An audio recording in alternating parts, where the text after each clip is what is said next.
With what has become an all-too-familiar storyline. They suffered their fourth straight loss. Longhorns now in a big hole trying to get to a postseason bowl game. Oklahoma State, coming in as one of the highest-scoring offenses in the country, but it was just 3-3 in the first quarter.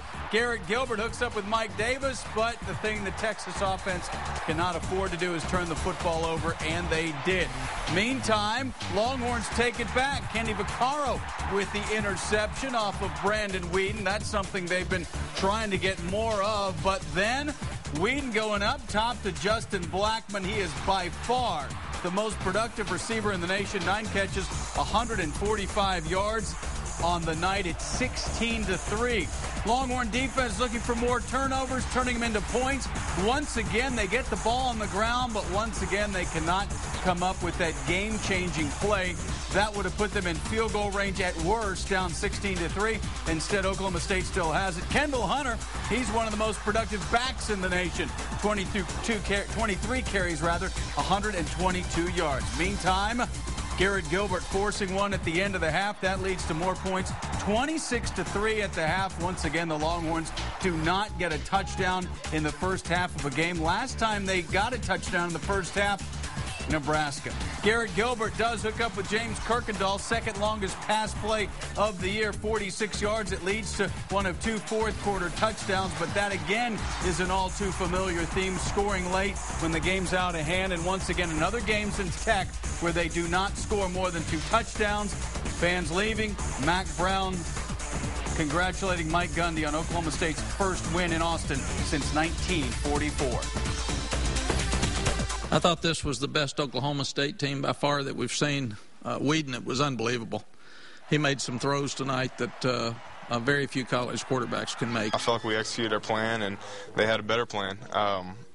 They were making adjustments on the fly that we need to be able to adjust to as an older defense, as an older secondary. Each loss, they all hurt, and we just got to learn from them and focus on keeping on improving. You never get used to losing ever. You never, it never becomes something that you just do, and this team's never going to be used to losing.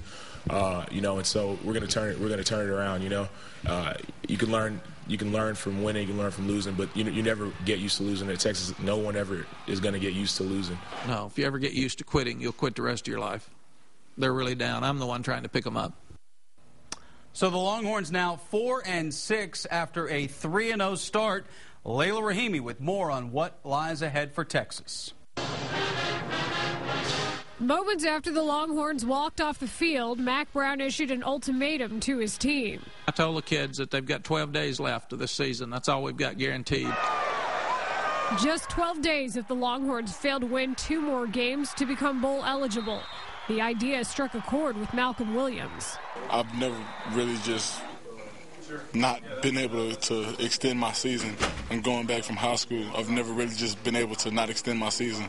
So it's kind of new for me to have the even thought process of, okay, maybe we're not going somewhere. In order to add extra life to the Longhorns season, it's obvious something has to change. Players say it's not about how they're approaching practice, but rather the need to start games better. We always talk about we want to start fast, and obviously we didn't. They came out and they had a great plan for us and executed it well. After they relaxed in the second half, even last weekend, they played better. So I don't know why they're just coming out so tight, and I don't know what that is. The Longhorns haven't won 2 games in a row since they started the year at 3-0. Now it's the only hope they have left. It's a tough situation, but again, we put ourselves in it, so it's our job to get out of it. So it's a tough predicament, but we're ready for it, and we're just got to face the task in hand. I didn't want them to quit, want them to keep working, keep fighting, keep growing. It's obviously not where we want to be, but you just don't lay down and quit. You just keep working.